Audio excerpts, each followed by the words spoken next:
Bonjour, alors aujourd'hui nous sommes au Gosier, comme vous le savez, il y a le salon Nanobio, donc tout ce qui est nanotechnologie, toutes les petites choses, vraiment petites sciences, petites molécules. Donc nous sommes venus aujourd'hui pour vous présenter un jeune entrepreneur guadeloupéen en plus, il me semble, si je ne me trompe pas, vous allez confirmer, voilà. Donc est-ce que vous pouvez vous présenter s'il vous plaît et nous parler déjà avant de votre parcours? Alors bonjour tout le monde, bonjour la Guadeloupe. Donc je m'appelle Grégory Francius, je suis directeur de recherche au CNRS depuis 2019. Donc je suis né ici, j'ai grandi, j'ai fait toutes mes études jusqu'au bac revenu 2 ans après en métropole. J'ai repassé des concours et j'ai pu intégrer le Centre national de la recherche scientifique. Et depuis 2008, je suis chercheur en métropole. C'est la 4e édition que nous menons en Guadeloupe. On a eu donc en 2016. Ensuite, en 2018, l'édition de 2020 a été annulée à cause du Covid. Nous avons eu une 3e édition en 2022 et cette année, en 2024, NanoInBio. Donc, on regroupe aussi des industriels dans le domaine des nanotechnologies, donc, qui sont souvent des industriels qui fabriquent des appareils pour la recherche, des microscopes à force atomique notamment. Donc, ici, nous sommes dans la partie salon où nous avons 4 exposants et nous avons ici la salle de conférence où se tiennent justement les conférences de nos divers invités. Alors, est-ce que vous pouvez nous présenter vos exposants et nous dire quelles sont leurs spécificités, s'il vous plaît? Donc, je vais vous présenter un des exposants qui vient de Lyon. Tout à fait. Donc, qui vient d'une boîte qui s'appelle Bruker Nano, qui est spécialiste de microscopes à force atomique. Bruker, bonjour. Bonjour, alors voilà, est-ce que vous pouvez vous présenter s'il vous plaît, nous expliquer en détail déjà pourquoi vous êtes venu dans le salon et ce que vous faites? Ok, très bien. Bonjour, Jérôme Baumal de la société Bruker. Je suis basé en métropole et nous avons la chance de travailler avec Grégory Francius, chercheur au CNRS et instigateur de cette conférence NanoInBio. Pour notre part, nous sommes fabricants d'instrumentation scientifique et on va toucher plusieurs applications, la science des matériaux, les semi-conducteurs, mais également la science du vivant, qui est le thème de cette conférence. Et aujourd'hui, on vient présenter plusieurs technologies, comme la microscopie à force atomique, mais également les pinces optiques, comme système clé pour ce type de recherche. Voilà. Alors, est-ce que vous pouvez nous expliquer ce que c'est? Tout à fait. Qu'on comprenne bien la force atomique, qu'est-ce que ça représente? Eh bien, c'est un instrument phare pour la recherche sur les matériaux ou la science du vivant.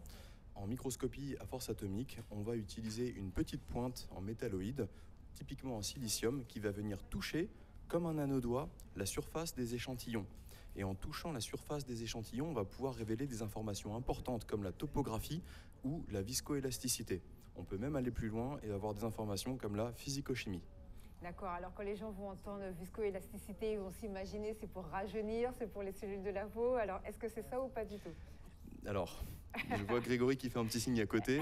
Il y a des idées d'aller dans ce sens, tout à fait, en comprenant des phénomènes extrêmement précis, mais on va chercher à regarder des réponses mécaniques sous une contrainte. D'accord. On va s'intéresser vraiment à un aspect mécanique de l'échantillon.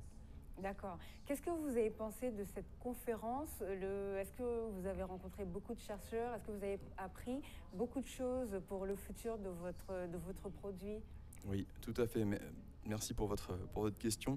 C'est une conférence qui est très impressionnante car cette conférence rassemble des chercheurs extrêmement haut placés dans le domaine des nanosciences, en sciences du vivant. Et pour y participer pour la première fois, je serais très, très intéressé, évidemment, pour revenir et apporter, je l'espère, plus de contributions pour cette conférence. D'accord, merci beaucoup. Est-ce que vous voulez rajouter quelque chose? Très heureux de découvrir la Guadeloupe, la Haute-Terre, la Basse-Terre. Donc merci pour l'accueil chaleureux de tous les habitants, tous les commerçants. Voilà, nous sommes très, très, très heureux d'être là. Merci beaucoup. Merci, merci beaucoup. Alors, est-ce que vous pouvez nous apporter plus de précision? C'est-à-dire, est-ce que dans le futur, c'est des recherches sur lesquelles on pourra travailler? Ce sont des choses que l'on pourra développer? Donc, c'est un nouvel apport sur la science. Est-ce que c'est le but que vous recherchez déjà lorsque vous invitez votre exposant de Lyon? Nano Bio, c'est un événement qu'on organise tous les 2 ans. Donc, étant originaire de la Guadeloupe, cet événement se tient exclusivement tous les 2 ans en Guadeloupe. Super. Donc, on invite à la fois sur le salon des industriels qui nous mettent à disposition, qui nous vendent des appareils pour la recherche scientifique, des appareils de haute technologie, pour la nanotechnologie, des appareils pointus. Donc, c'est l'occasion de partager des connaissances, mais également de nouer des collaborations et aussi d'avoir un contact étroit avec les industriels pour améliorer les dispositifs qui nous permettent de faire les recherches. Donc, toutes les recherches que nous menons ici sont en amont de toutes les applications que vous aurez concrètement dans la vie courante d'ici 5 à 10 ans. Donc, tout ce qui est diagnostic précoce du cancer, ici, vous aurez des discussions autour de ça. Tout ce qui est traitement contre le cancer, tout ce qui est nanomédecine, c'est discuté ici avec des résultats très concrets qui vont apporter des solutions pratiques industrialisables dans 5 à 10 ans. Alors, est-ce que vous pouvez nous donner plus de précisions sur la nanomédecine? C'est quoi exactement? On a entendu qu'il y a, par exemple, pour des gens qui ont des douleurs, une espèce de tige métallique en nanotechnologie. C'est ça qu'on insère dans le corps? Donc, en fait, il faut savoir qu'à l'heure actuelle, les traitements classiques, on traite tout le corps pour peut-être qu'une seule zone dans le corps où il y a un souci, où il y a un problème, où il y a une infection, où il y a, par exemple, un défaut de cartilage, donc avec des problèmes d'arthrose, de douleur. Ou, par exemple, le cancer, on fait une chimio, on traite tout le corps alors que c'est peut-être localisé que dans le poumon, dans le foie. Donc les nanotechnologies, ça permet de cibler uniquement une toute petite partie du corps de manière très sélective. Donc on peut traiter de manière très localisée et éviter d'aller atteindre les autres organes, les autres tissus dans le corps. Donc de traiter que la zone à traiter et pas le reste. L'avantage, c'est que le coût, il est moindre, il y a moins d'effets secondaires pour le patient. Et on va dire qu'il y a une meilleure prise en charge. Et comme c'est ciblé, on est sûr de ne pas avoir à réintervenir dans la même zone. D'accord. Et avant de présenter un autre exposant, est-ce que vous pouvez nous expliquer comment vous êtes arrivé à la nanotechnologie du coup? Donc en fait, dans mon parcours, j'ai fait de la chimie et de la physique, je ne vais pas dire classique, mais on va dire un peu appliquée. Et en fait, les nanotechnologies, j'y suis arrivé durant ma thèse où j'ai travaillé sur tout ce qui est ingénierie tissulaire, c'est-à-dire le développement des matériaux pour remplacer une partie du corps, remplacer des muscles, remplacer les os. Oui, en plus ça fonctionne très bien, on voit par exemple pour les gens. Les prothèses de genoux, les prothèses de hanches ou d'épaule, oui. Et en fait, pour pouvoir mettre en place ces dispositifs implantables, il faut aller regarder, ça se passe à la surface en fait, entre les cellules des os et du corps qui sont en contact avec le matériau. Donc il faut vraiment comprendre ce qui se passe à cette échelle. Et là, pour aller observer ces phénomènes, il faut aller à l'échelle des molécules, des cellules. Et la seule technologie disponible à l'heure actuelle, ce sont les nanotechnologies comme la microscopie à force atomique. D'accord. Alors là, vous êtes le stand. Est-ce que vous pouvez nous présenter Non, on va faire celui-là après. Est-ce que vous pouvez... Oh, là, je vois que ça boit, donc je ne vais pas vous montrer, mais ça a l'air intéressant. Alors, est-ce que vous pouvez, allez-y, nous présenter l'autre stand? Donc, je vais vous présenter un collègue qui est à la fois chercheur et à la fois commercial dans une entreprise privée, donc qui développe des microscopes avec des nanopipettes. Donc, ce sera en anglais et puis je vous ferai un peu la traduction. D'accord. So, Peter, you can introduce you and your company, please. Yes, thank you so much. So, je peux comprendre français, mais je préfère un peu parler français ou parler anglais. D'accord. Actually, it's scanning ion conductance microscope. So we use very sharp pipette to study some biological process on single cell with nanoscale resolution.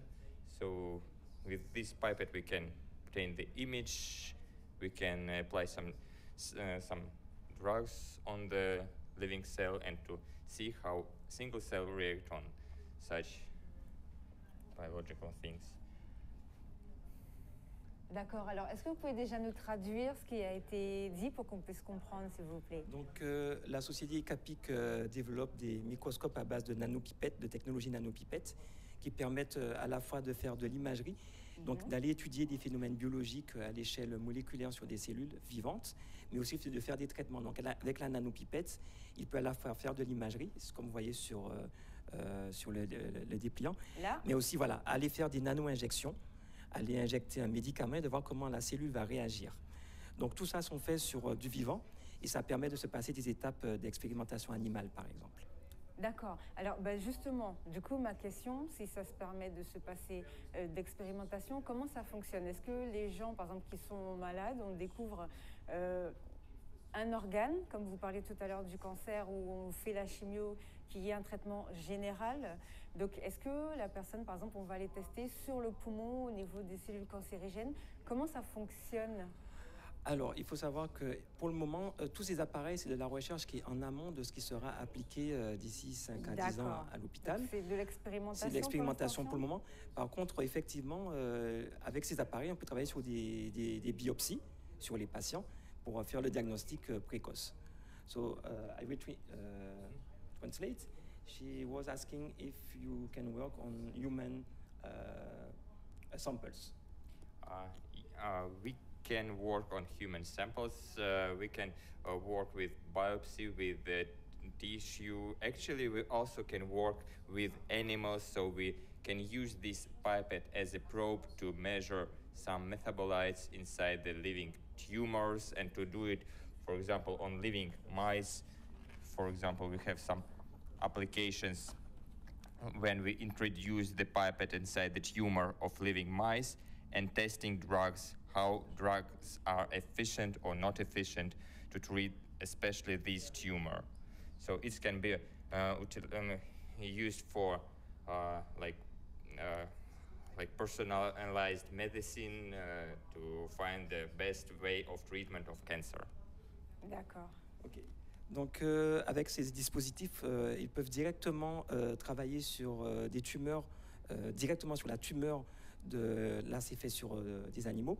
Et aller injecter avec la nanopipette directement la molécule d'intérêt pour traiter le cancer et voir comment ça réagit.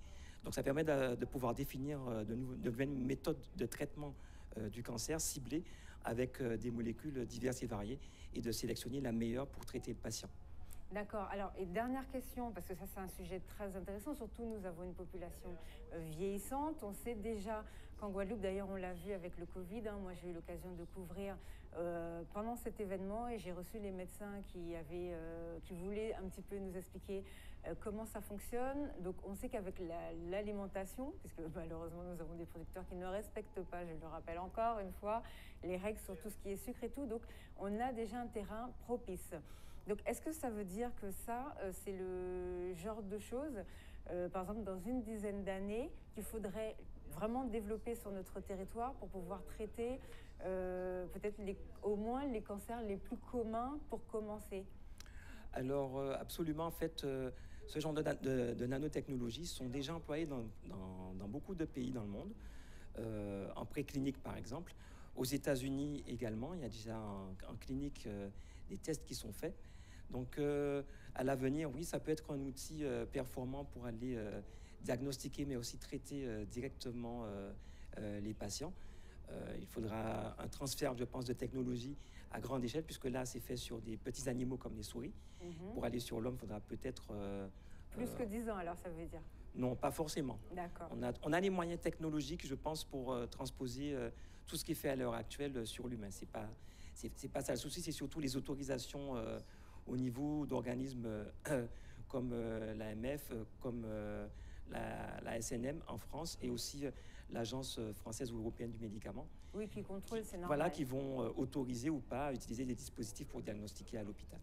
D'accord, merci beaucoup, merci beaucoup pour cette présentation. Alors ensuite, est-ce que vous avez un autre exposant à nous présenter, ou sinon j'ai vu que vous aviez des panneaux exposés, oui. Excusez-moi, des panneaux exposés dans votre salle. Est-ce que vous pouvez nous expliquer un petit peu ce que c'est? Donc des exposants, là nous sommes à la fin de l'événement de la journée, donc ils ne sont plus présents.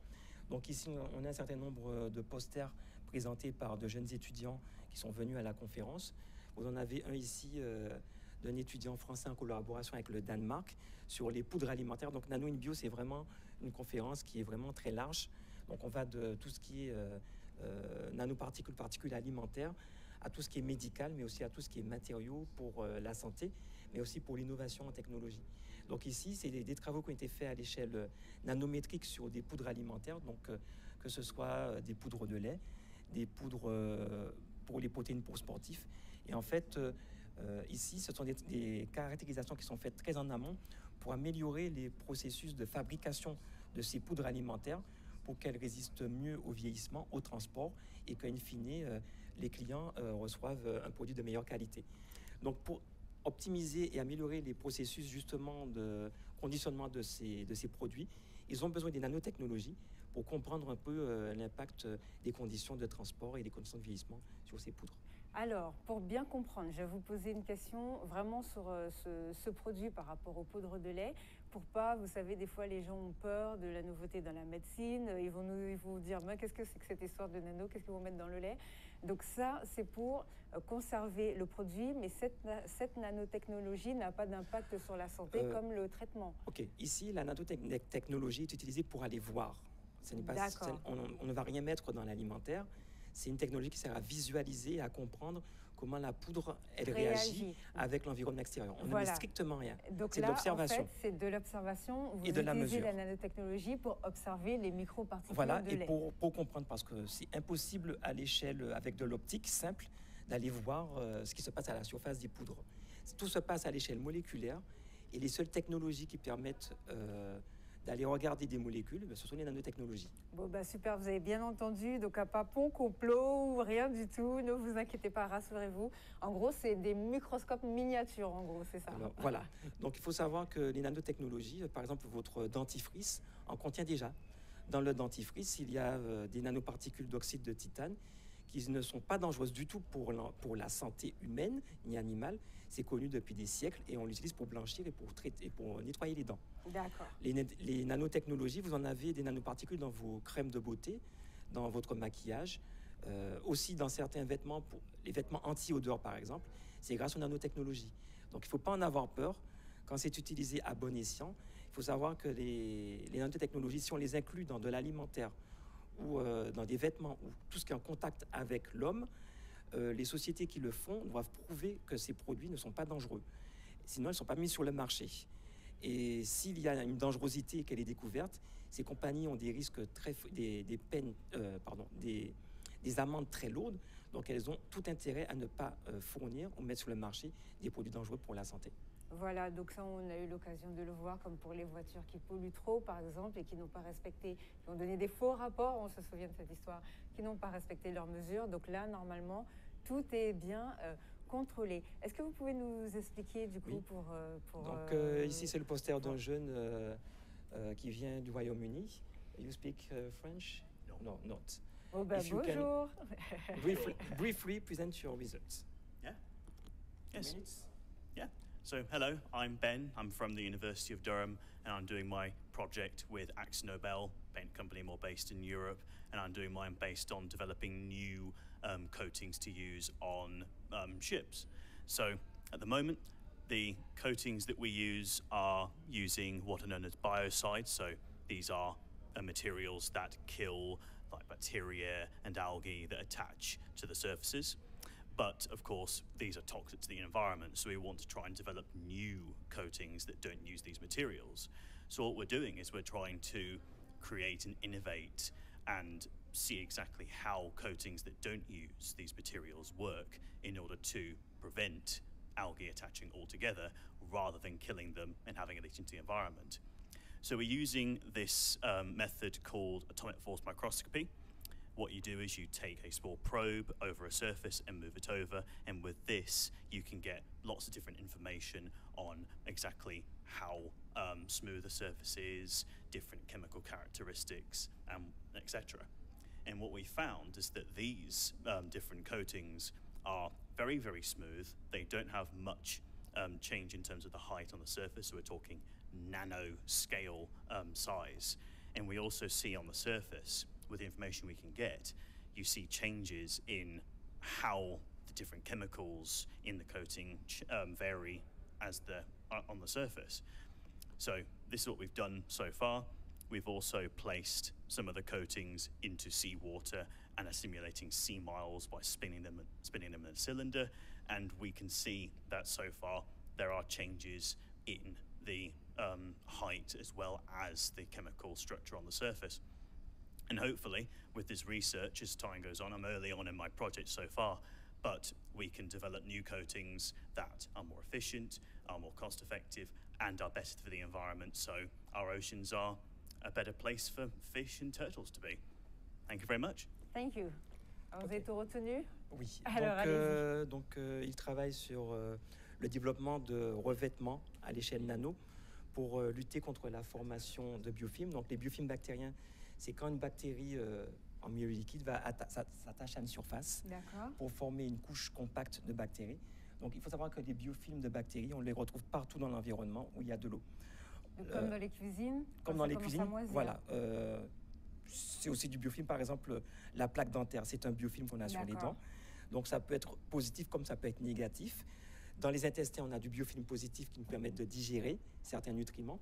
Par contre, dans l'environnement, on peut avoir des biofilms qui sont dits négatifs et qui sont nocifs. Et pour ça, il faut qu'on les traite et qu'on éradique les bactéries. Donc maintenant, on sait qu'utiliser des biocides, donc des molécules qui tuent les bactéries, comme de la javel ou comme des détergents, ce n'est pas bon pour la santé ni pour l'environnement. Donc ici, on cherche avec des nanotechnologies à modifier à l'échelle vraiment moléculaire, chimiquement les surfaces pour éviter que ces bactéries viennent accrocher aux surfaces et se multiplient. Comme ça, elles ne peuvent pas, et du coup, les surfaces restent propres sans utiliser de produits chimiques. Mais donc en fait, c'est pour créer des nouveaux composants en réalité. Mais en fait, c'est pour protéger les surfaces des bactéries. Voilà. Donc, c'est pour éviter d'utiliser des traitements de nettoyage qu'on réalise ce genre de modification chimique des surfaces. Donc, pour les étudier, pour le faire, c'est vraiment à l'échelle moléculaire. Et la seule technologie disponible pour pouvoir faire cette étude et ce travail de caractérisation et de validation du matériau pour l'application, c'est la microscopie à force atomique. D'accord, franchement, génial comme projet, ça. C'est magnifique. On revient juste après la pub. Donc,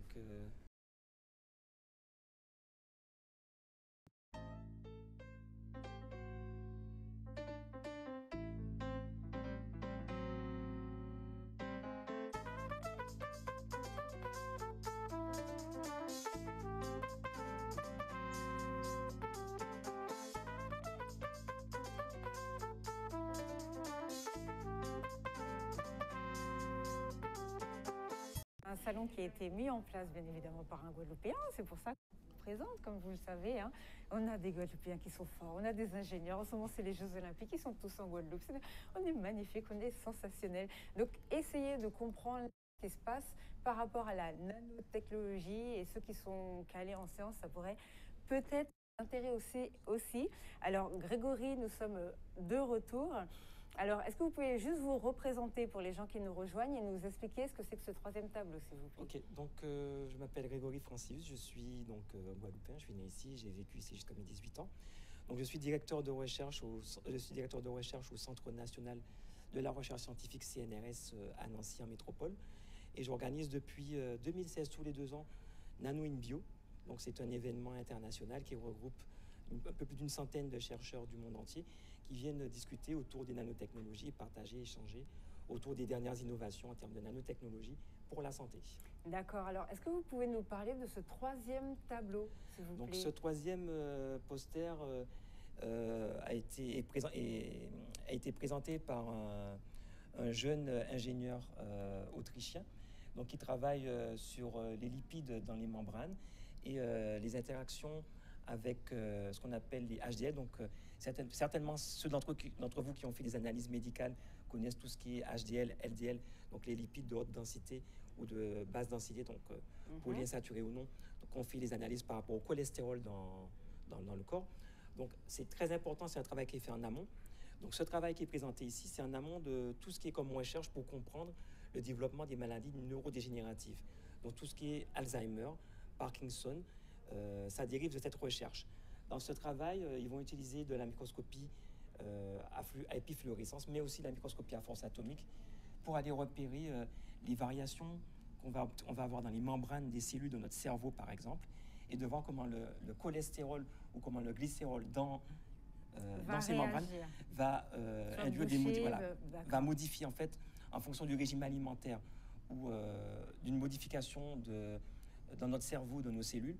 On va développer ou pas des maladies neurodégénératives et c'est lié justement à la composition chimique de la membrane de nos cellules. Et ici, ce travail vise à comprendre comment on appelle ça du remodelage, comment on va avoir une modification au cours de sa vie de la chimie de nos membranes, de nos cellules. Et à partir de ces recherches, on essaie de comprendre comment ça se déclenche, une maladie neurodégénérative, et avec quels composants de la membrane on doit jouer pour justement empêcher l'apparition de la maladie. Donc ici, je joue sur le glycérol et sur les lipides HDL, donc de haute densité qu'on a au niveau de nos membranes cellulaires. Alors ça aussi c'est important pour notre territoire, hein, puisque par rapport aux problèmes déjà le vieillissement de la population, mais même par rapport à nos industriels, ça c'est un problème qui est remonté au niveau de l'Assemblée. Nos industriels ici fabriquent des aliments qui ne respectent pas les normes en termes de sucre, en termes de gras. Donc pour notre population, est-ce que ça, par exemple, c'est un projet qu'il faudrait étudier, sur lequel il faudrait accélérer pour qu'on puisse commencer un petit peu, je repose la question comme tout à l'heure, dans 10 ans, pour que ce soit déjà efficace? Est-ce que vous pensez que ça, c'est quelque chose qu'il faut vraiment accélérer en termes de recherche sur ce qui est présenté ici sur le domaine, il y a déjà beaucoup de choses qui sont faites en Europe et aux États-Unis depuis déjà une bonne vingtaine d'années. Donc c'est nous, au niveau français, qui n'avons pas encore les... Non, au niveau français, on a aussi déjà beaucoup de choses qui sont faites dessus. Peut-être qu'au niveau local, il serait peut-être temps de s'y intéresser pour justement apporter la pierre à l'édifice. Donc on a déjà beaucoup de choses qui sont faites au niveau français, au niveau européen, au niveau mondial. Je pense que la Guadeloupe peut apporter sa part à l'édifice, justement en analysant des échantillons de la population locale, par exemple. Alors, du coup, vous me dites les États-Unis et en Europe, qu'est-ce qu'ils ont déjà développé et qu'il faudrait que nous, on développe, ou bien qu'est-ce qu'on pourra apporter? Donc, sur la recherche, que ce soit en Europe ou aux États-Unis, on travaille déjà sur le développement de traitements pour justement empêcher ce qu'on appelle le remodelage membranaire pour éviter justement l'apparition de tout ce qui est tumeur et tout, voilà. Donc ce sont des choses qui commencent, qui sont en cours de développement. Donc certains sont encore au stade préclinique, ce n'est pas encore suffisamment abouti, mais seront certainement disponibles comme je le disais, dans les 5 à 10 ans. D'accord. Merci beaucoup pour l'information, hein. Donc ça, c'est très intéressant. Qu'est-ce qui nous manquerait en Guadeloupe pour travailler un petit peu plus sur la recherche sur ce sujet? Donc je pense que nous n'avons peut-être pas encore les laboratoires en Guadeloupe qui sont spécialisés dans le domaine.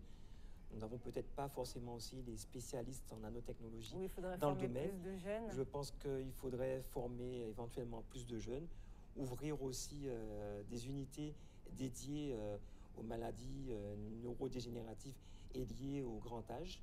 Ça, je pense que ce sera de toute façon une nécessité au niveau mondial, parce que le vieillissement des populations, ce n'est pas qu'en Guadeloupe. Oui. Ça va bientôt. En Europe aussi. En Europe, ça a déjà Allemagne, commencé exemple, dans certains pays. Voilà. C'est un problème qui devient crucial et déterminant, majeur en Chine notamment. Et je pense qu'il serait peut-être de bon ton aussi de s'y mettre ici à l'échelle locale. D'accord. Merci beaucoup. Alors, qu'est-ce que vous pouvez nous apprendre de plus pour nos futurs scientifiques? Je vois encore des tableaux de l'autre côté. Est-ce que vous pouvez nous les expliquer, s'il vous plaît? Globalement, c'est toujours des nanotechnologies. Ici, à base aussi de microscopie à force atomique qu'on va légèrement modifier pour faire, comme avec les nanopipettes, des nano-injections dans les cellules et pour suivre l'évolution de cellules sans passer par du traitement sur des animaux. C'est pour éviter, on va dire, l'expérimentation animale. D'accord. Alors, quand vous parlez de nano-injection, pour ça, c'est un petit peu comme tout à l'heure, c'est vraiment pour directement toucher la cellule ou les cellules malades ou concernées? En fait, ici, avec ce genre de technologie, on peut voir ici la résolution 400 nanomètres. Ça veut dire 400 milliardièmes de mètre. Il faut imaginer 1 mètre divisé par 1 milliard. C'est vraiment très petit. Donc, une bactérie, ça fait 1000 nanomètres. Une cellule humaine, ça fait 80 000 nanomètres. Donc on voit bien que c'est vraiment très petit par rapport à une cellule. Donc on peut cibler qu'une seule et pas tout un groupe. Donc l'avantage de ces technologies, c'est vraiment d'aller au cas par cas et de ne pas aller taper sur tout le monde. À l'heure actuelle, tous les traitements, on tape sur tout le monde en espérant taper les mauvais. Là, l'idée, c'est d'aller taper uniquement que ce soit bien ciblé. Voilà, que ce soit ciblé que sur les cellules tumorales, par exemple. D'accord. Alors ensuite... Donc ici, c'est du biofilling, donc c'est encore des technologies ici pour éviter donc des systèmes de détection en temps réel pour l'eau du robinet. Comment détecter la présence de bactéries. Alors nous, on est gâtés en Guadeloupe, hein, sur l'eau, bactéries, on est à fond dedans. Alors expliquez-nous, ça va intéresser les gens. C'est un travail qui est fait dans le laboratoire d'où je viens à Nancy, où on s'intéresse à tout ce qui est biofilm d'eau potable, donc les bactéries, la colonisation bactérienne dans l'eau du robinet. Donc ça, c'est naturel. Il faut savoir que dans les eaux de robinet, vous avez à peu près 1 million de bactéries par litre. Ça, c'est quand l'eau est bonne. En fait, le problème de l'eau potable n'est pas forcément bactérien, mais on a toujours des bactéries dans l'eau. Oui. Ça, c'est pas un problème. Je pense qu'en Guadeloupe, c'est plus quand les canalisations ont des fuites, on va avoir des infiltrations de terre. Qui vont se Donc, récupérer, ils vont d'accord. récupérer certainement des produits phytosanitaires issus de l'agriculture, Oui, ça, oui. donc des pesticides On l'a notamment, vu avec des le engrais chlordécone chimiques. qu'on a Ça se retrouvé dans les retrouve et ça va canalisations. contaminer les eaux. Donc, pour peu qu'il y ait des bactéries du sol pas très sympas, on va avoir des contaminations. Mais en général, si les réseaux est bien entretenu, vous n'aurez pas forcément de bactéries dangereuses, mais vous avez toujours un résiduel.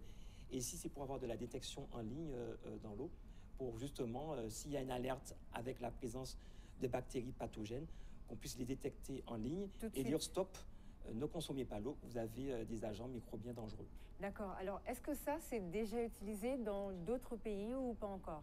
C'est encore en développement. Alors là, c'est encore en développement, mais il faut savoir qu'il y a déjà des méthodes de détection en ligne qui sont faites. Elles n'ont pas encore eu les approbations, mais ça existe déjà. Donc il faut savoir que pourquoi, quand on lance une alerte en Guadeloupe, il s'est passé un délai de plusieurs jours entre le prélèvement et l'alerte. C'est pas qu'en Guadeloupe que c'est le cas, c'est le cas partout dans le monde. En fait, on doit faire un prélèvement, on doit cultiver les bactéries qui sont dans l'eau. Il faut les multiplier Il faut les voir multiplier ce pour que être ça va sûr donner. qu'il y en ait. Et D'accord. en fait, ça prend plusieurs jours. Et c'est la méthode traditionnelle qui existe aussi en Europe, aux États-Unis. C'est la méthode là, c'est la photo là. Ça, c'est la multiplication, non? Non, du tout. D'accord. Ici, c'est déjà la technologie de détection en ligne. Mais dans la vraie vie, on prend un prélèvement d'eau potable, on doit le concentrer, on doit déposer sur des boîtes de pétri, et on doit cultiver, ça peut prendre plusieurs jours. Donc ça, c'est la méthode actuelle qui fait qu'entre le moment où on a détecté et l'alerte, il va se passer 2-3 jours. Avec le système ici en ligne, c'est pour savoir dans la minute où on a le passage des agents pathogènes dans le dispositif, de pouvoir donner l'alerte. Oui, parce que comme c'est des nanobactéries, donc il va les détecter tout de suite. Il aura Ben, en besoin de la fait, multiplication, c'est ça? C'est une nanotechnologie qui va permettre de voir passer des bactéries qui sont très C'est petites ça. dans le système. Donc il n'y a pas besoin de faire le travail de les Voilà, multiplier de les multiplier pouvoir pour savoir les qu'il y en voir. a, qu'il en est. Voilà. D'accord. Alors, et ensuite, Donc ici, c'est un travail un peu différent où c'est aussi de la nanodétection. Donc où on va modifier des surfaces avec des dispositifs à l'échelle nanométrique pour aller identifier, c'est ce qu'on appelle des puces de microfluidique. On va faire circuler, ça peut être le sang d'un patient, ça peut être un échantillon d'eau ou un échantillon biologique. Et en fait, on va pouvoir aller identifier spécifiquement la présence de tel ou tel agent microbien ou pathogène. Ici, il s'agit d'un champignon, Candida albicans. Donc, c'est la maladie qu'on trouve avec la langue avec des pustules blancs. Donc, qui peut être très dangereux dans certains cas. Donc ici, ils ont modifié des puces. Ils vont faire circuler pour détecter de manière spécifique Candida albicans. Donc, avec ce genre de technique, on peut aussi aller tester des molécules pour empêcher l'adhésion ou tester une molécule pour tuer les champignons. Donc, c'est ce qui est présenté dans ce poster. d'accord. Alors, question, parce qu'on sait qu'il y a des champignons et des bactéries dans le corps, mais qu'il ne faut pas les tuer. Donc, est-ce qu'avec ça, enfin, est-ce que le système sait faire la différence entre ce qu'il faut garder et vraiment ce qui est néfaste pour la En fait, santé? toute l'idée dans les technologies qui sont développées, c'est de cibler spécifiquement un type de bactérie et pas aller taper sur toutes les bactéries. Donc ici, c'est sur des champignons qui ne sont pas très bons pour la santé. Donc il y a un certain nombre de molécules qui sont testées comme la caspofungine ou le fluconazole. Donc ce sont des molécules qui vont, on va dire, cibler uniquement que les champignons. D'accord, donc il va reconnaître en gros l'ADN du champignon, la structure? En fait, il va reconnaître une structure à la surface du champignon. D'accord. Et comme c'est une structure qu'on retrouve qui est commune à plusieurs types de champignons, on va pouvoir cibler largement beaucoup de champignons différents. Oui. Alors moi du coup, parce que là on a regardé les visuels, j'ai une question à vous poser. Je voudrais revenir sur le Covid. Le vaccin, est-ce que c'était de la nanotechnologie qui était à l'intérieur, qu'on dit ARN ou pas? Alors, le vaccin ARN, c'est une nanotechnologie, oui. Il n'y a strictement rien de dangereux avec ce genre de technologie. En fait, le vaccin, c'est ce qu'on appelle un liposome. C'est une espèce de bulle à base de phospholipides. Donc, ce sont les constituants de notre membrane, de nos cellules. Et à l'intérieur, on a mis un petit segment d'ARN, donc d'acide ribonucléique. Il faut savoir que l'ARN, ce n'est pas l'ADN. Ça ne peut pas se mélanger à l'ADN, c'est impossible.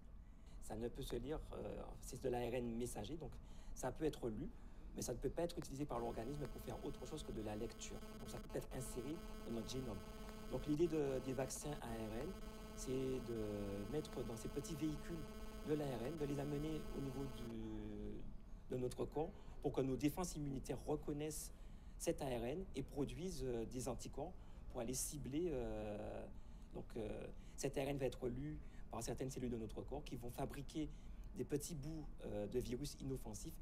Nos cellules immunitaires vont reconnaître ces petits segments et vont produire des anticorps contre ces segments. Et du coup, on va entraîner notre corps à lutter contre le virus du Covid, par exemple. C'est exactement le même type de technologie qu'on utilise en médecine vétérinaire depuis une vingtaine d'années, mais qui n'était pas autorisée avant 2019-2020 sur l'être humain. Mais il faut savoir que la technologie ARN existe depuis plus de 20 ans, mais n'était pas utilisée en médecine humaine.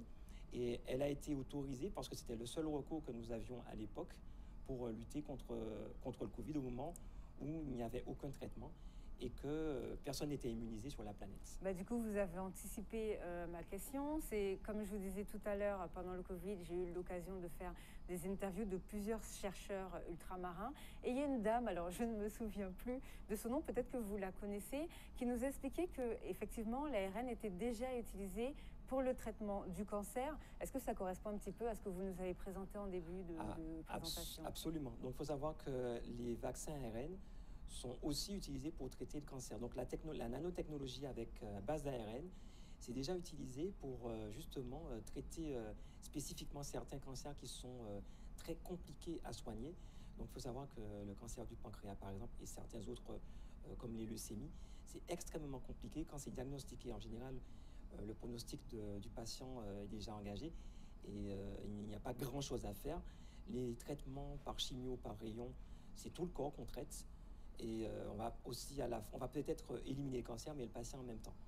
Donc l'idée des nanotechnologies, c'est justement avec l'ARN de cibler que la tumeur et ne pas avoir les effets adverses à côté. Donc c'est des technologies qui existent déjà pour traiter le cancer.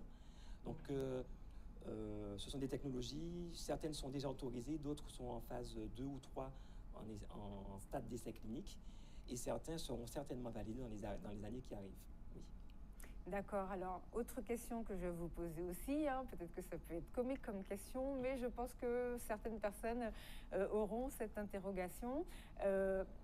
On organise là les Jeux Olympiques, il va y avoir les Jeux Paralympiques aussi, et vous nous disiez tout à l'heure que la nanotechnologie fonctionne aussi pour les personnes, par exemple, qui ont des prothèses pour qu'ils puissent marcher ou quoi.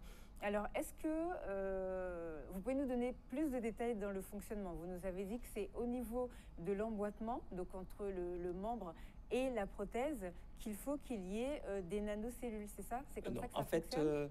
Quand on fabrique un implant, il faut qu'on puisse l'insérer au niveau de l'os quand il s'agit d'une prothèse de hanche, une prothèse de genou, une prothèse d'épaule. Et en fait, on va introduire un objet métallique dans le corps. C'est un objet étranger, donc ça va être, on va dire, immunogène. On va stimuler la réponse immunitaire. Et en général, il y a un rejet où il y a de la thrombose, il y a des choses comme ça qui se produisent au niveau de la prothèse. Donc pour limiter la réaction de notre corps, de notre immunité par rapport à la prothèse, on va la modifier chimiquement pour que justement notre corps puisse l'accepter. Donc on a besoin d'avoir ce qu'on appelle une ostéo-intégration, donc intégrer l'implant sans avoir de réaction immunitaire. Mais aussi, il faut éviter qu'on ait aussi des infections. C'est ce qui arrive souvent à l'hôpital. Au moment où on met l'implant, on peut avoir des bactéries présentes sur site et ça va générer ce qu'on appelle des infections chroniques. Donc l'idée, c'est d'utiliser les nanotechnologies pour modifier la surface de ces implants, qu'on puisse les intégrer dans le corps et que ça puisse rester toute la vie et qu'on ne soit pas obligé de réintervenir 10 ou 20 ans après pour changer la prothèse. Bon, c'est ce que j'allais demander. J'allais demander si c'est entre guillemets éternel ou bien s'il faut refaire des opérations toutes les années. Donc l'idée, c'est justement qu'on n'ait pas à réintervenir du tout sur la prothèse.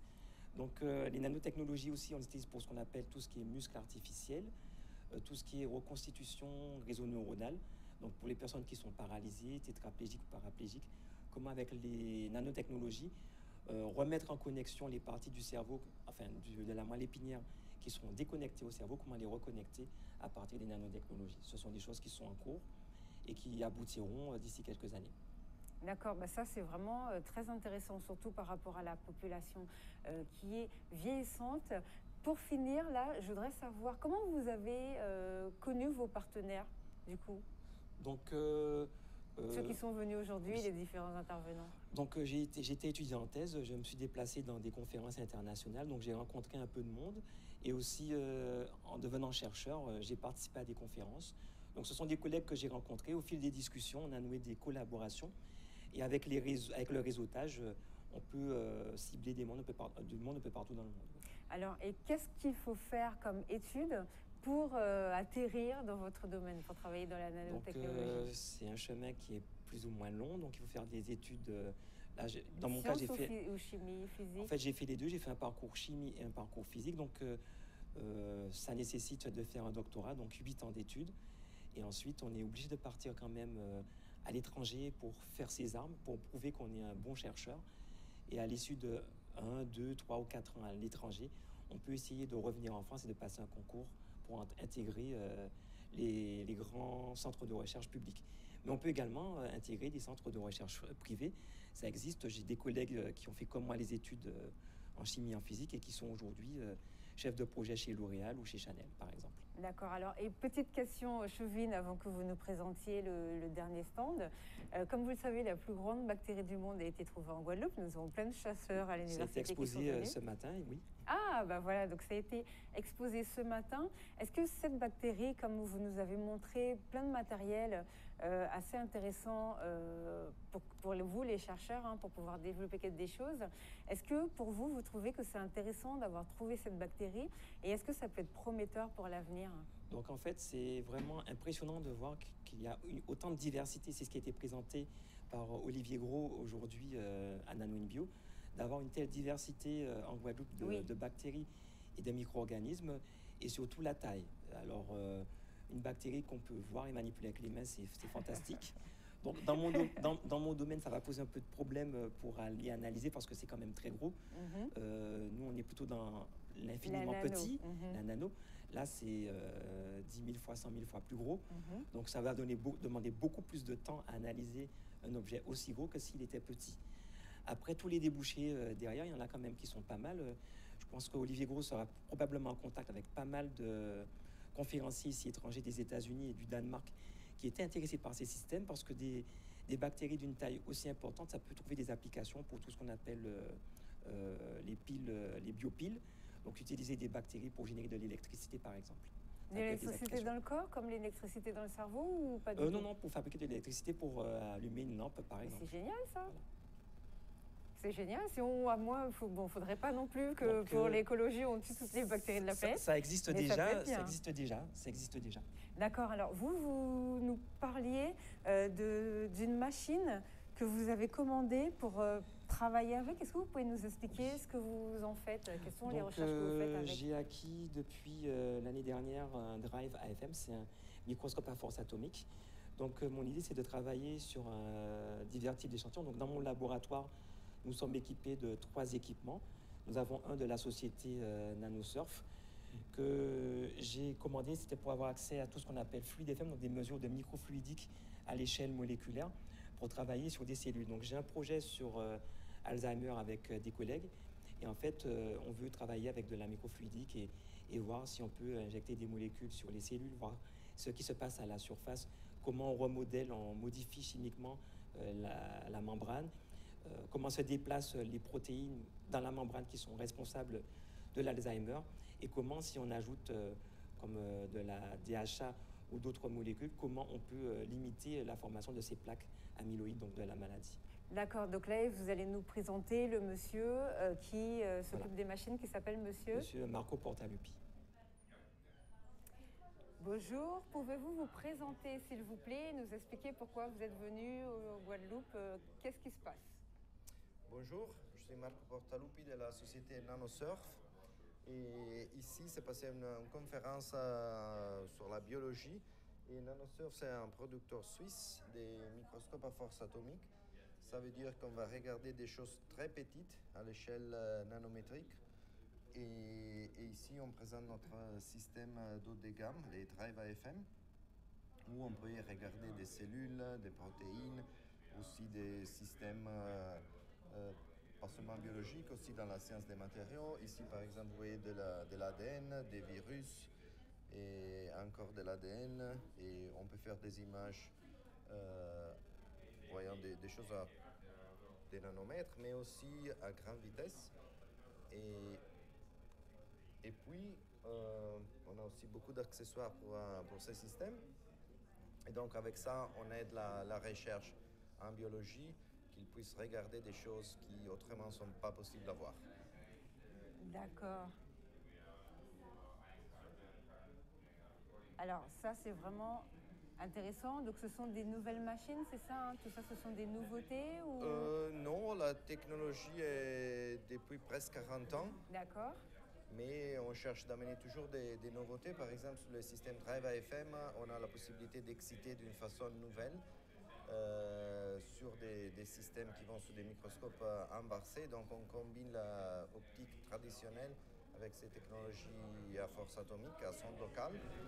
Et la boîte NanoSurf est dédiée à développer des nouvelles solutions pour que les chercheurs puissent avoir plus de possibilités dans leur domaine de recherche.